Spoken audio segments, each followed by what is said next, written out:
give you rights. Government can give you benefits.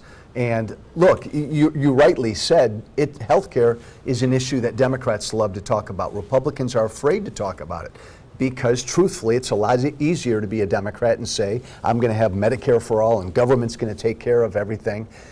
This country's broke right now. We're $23 trillion in debt. Our grandkids, future generations are going to be bankrupted. The fastest and biggest driver of our debt, Jim, is the health care that we pay for all of these Americans living longer and longer and longer. We got to figure out how to pay for all of that. Let's talk about it, because you want to repeal the Affordable Care Act. You support a free market system. I guess, how is that different than what existed before the Affordable Care Act? Well, I mean, 96, 97% of Americans right now get their health care through their employer. If you move to a government's going to do everything, you take away that. We have to have an adult conversation about health care in this country. Government should always be there to help provide for people who can't provide for themselves. There has to be a safety net, a benefit that I think we all should support. But most able-bodied Americans, Jim, need to begin paying for their day-to-day health care costs and have catastrophic care always covered. Isn't the argument that health care costs have gone out of control, and the argument can be that how do you trust insurance companies putting a bigger priority on patients' and customers' health than their own bottom line? Well, I think that's true. But I think government does the same thing. The employer does the same thing. The reason healthcare costs are so high is because you and I, the average American, doesn't pay for it.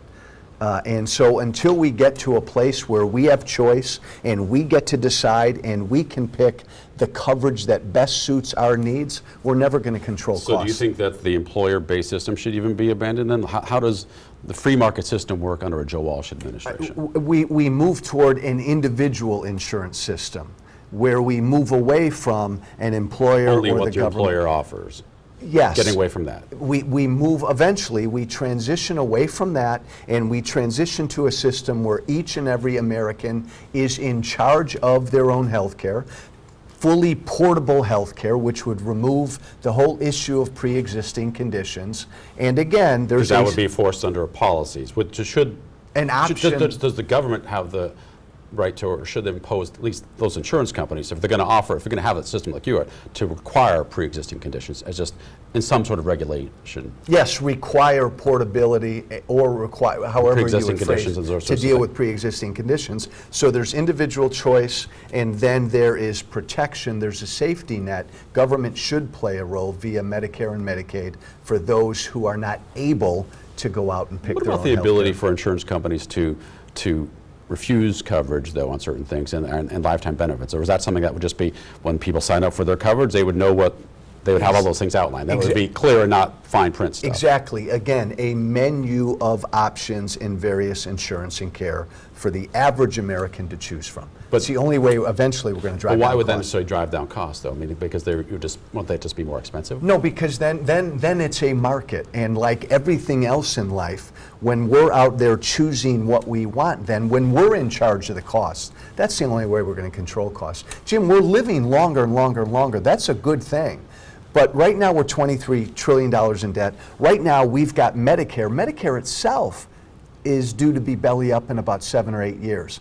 We can't afford the current system we have, and we've got Democrats out there saying Medicare for everybody. Do you abandon Medicare entirely then also? No. However you want to fix it or reform it, again, there is a safety net there for the elderly and folks of need. Always. It also defines what you determine. That the need line is what comes where into question. You determine that, yeah. More of my conversation with Joe Walsh. Time now for our question of the week. What do you think about a free market health insurance system that does away with the Affordable Care Act and employer-based health insurance? Simply send your answer by email to fortherecord at WHBF.com or respond to this post on Facebook at the Local 4 News WHBF TV page or on my page.